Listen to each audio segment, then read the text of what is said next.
P V Anwar മഞ്ചേരിയിലെ സമ്മേളന വേദിയിലേക്ക് എത്തിച്ചേർന്നിരിക്കുകയാണ്. മുബഷീർ, രണ്ട് കാര്യങ്ങൾ വ്യക്തമാണ്. അദ്ദേഹം ഏതെങ്കിലും മണ്ഡലം മാത്രം കേന്ദ്രീകരിച്ചുകൊണ്ടുള്ളൊരു പ്രാദേശിക പാർട്ടിയായി മാറാനല്ല ആഗ്രഹിക്കുന്നത്. 60ഓളം മണ്ഡലങ്ങളിൽ സാന്നിധ്യമാവുന്ന ഒരു സംസ്ഥാന പാർട്ടിയായി തന്നെയാണ് പി വി അൻവറിൻ്റെ ഡെമോക്രാറ്റിക് മൂവ്മെൻറ്റ് ഓഫ് കേരളയുടെ വരവെന്നാണ് നമ്മൾ അങ്ങനെ വരാനാണ് അദ്ദേഹം ആഗ്രഹിക്കുന്നതെന്നാണ് അദ്ദേഹത്തിൻ്റെ പ്രതികരണങ്ങളിൽ നിന്ന് മനസ്സിലാവുന്നത്, അല്ലേ മുബഷീർ?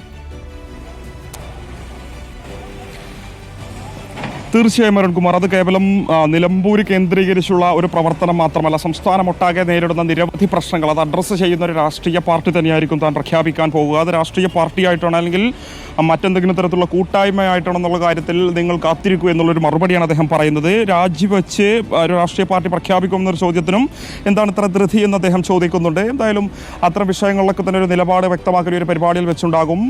സംസ്ഥാനം ഒട്ടാകെ നേരിടുന്ന, അത് യുവാക്കളുടെ വിഷയമാണെങ്കിലും സാധാരണക്കാർ നേരിടുന്ന നിരവധി വിഷയമാണെങ്കിലും അതൊക്കെ തന്നെ അഡ്രസ്സ് ചെയ്യുന്ന ഒരു പാർട്ടി, ഒരു രാഷ്ട്രീയ രൂപം തന്നെയായിരിക്കും താൻ നേതൃത്വം നൽകുന്ന രാഷ്ട്രീയ പാർട്ടി എന്നുള്ളതാണ് അദ്ദേഹം പറഞ്ഞു വെക്കുന്നത്. ഡെമോക്രാറ്റിക് മൂവ്മെൻറ്റ് ഓഫ് കേരള എന്ന പാർട്ടി അദ്ദേഹം ഔദ്യോഗികമായി തന്നെ സ്ഥിരീകരിക്കുന്നുണ്ട്. അത് തന്നെയാണ് അദ്ദേഹത്തിൻ്റെ പാർട്ടിയുടെ പേരെന്നുള്ളത്. സ്വാഭാവികമായും അദ്ദേഹം MK സ്റ്റാലിനുമായി ബന്ധപ്പെട്ട ആ കൂടിക്കാഴ്ചയും സ്ഥിരീകരിക്കുന്നുണ്ട്.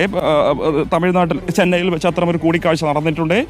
സ്വാഭാവികമായും ഇത് ഇപ്പോഴത്തെ സാഹചര്യത്തിൽ രാഷ്ട്രീയ ബദൽ DMK പോലെയുള്ള രാഷ്ട്രീയ പാർട്ടിക്ക് സാധിക്കൂ എന്നും അൻവർ പറഞ്ഞു വെക്കുമ്പോൾ സ്വാഭാവികമായും അദ്ദേഹം അത് സ്ഥിരീകരിക്കുന്നു എന്നുള്ളതാണ്. ഇനി ഒരു ഔദ്യോഗിക പ്രഖ്യാപനം മാത്രമാണ് ബാക്കിയുള്ളത്. മഞ്ചേരിയെ സംബന്ധിച്ച് വലിയൊരു പങ്കാളിത്തം ഇവിടെ ഉണ്ടാകുമെന്നൊരു കാര്യത്തിൽ തർക്കമില്ല. നേരത്തെ ചന്തക്കുതിനെ കുറിച്ച് അദ്ദേഹം ആക്ഷേപഹാസ്യത്തിലൂടെ പറഞ്ഞതുപോലെ കുറഞ്ഞ ആളുകളെ വരികയുള്ളൂ എന്നൊക്കെ തന്നെ അദ്ദേഹം പറയുന്നുണ്ടെങ്കിലും 10,000-ലധികം ആളുകളുടെ പങ്കാളിത്തം പ്രതീക്ഷിക്കുന്നുണ്ട്. കസേരകൾക്കും അപ്പുറത്ത് അദ്ദേഹത്തിൻ്റെ വാക്കുകൾ കേൾക്കുന്നതിന് വേണ്ടി, പ്രഖ്യാപനം കാണുന്നതിന് വേണ്ടി ഇങ്ങോട്ടേക്ക് ആളുകൾ എത്തുമെന്നുള്ളത് തന്നെയാണ് അൻവർ വ്യക്തമാക്കുന്നതിൽ ഏറ്റവും പ്രധാനപ്പെട്ടത്.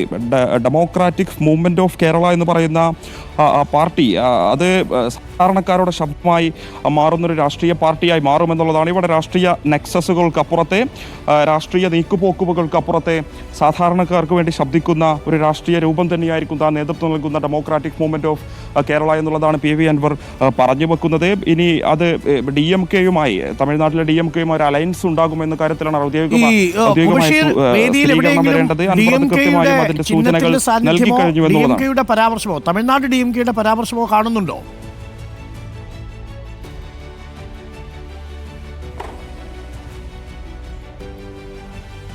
അരുൺകുമാർ, നിലവിൽ അത്തരം ബോർഡുകളൊന്നും തന്നെ നമുക്ക് പുറത്തോ അല്ലെങ്കിൽ വേദിയിലൊരു ഭാഗത്തൊന്നും കാണാൻ സാധിക്കുന്നില്ല. എന്നാൽ ഈ പരിപാടി നടക്കുന്ന ഈ മേഖലയ്ക്ക് തൊട്ടുപുറത്തായി നേരത്തെ മനാഫിൻ്റെയും അർജുൻ്റെയും അത്തരത്തിലുള്ള ആളുകളുടെയൊക്കെ തന്നെ ചിത്രങ്ങൾ സ്ഥാപിച്ചിട്ടുണ്ട്.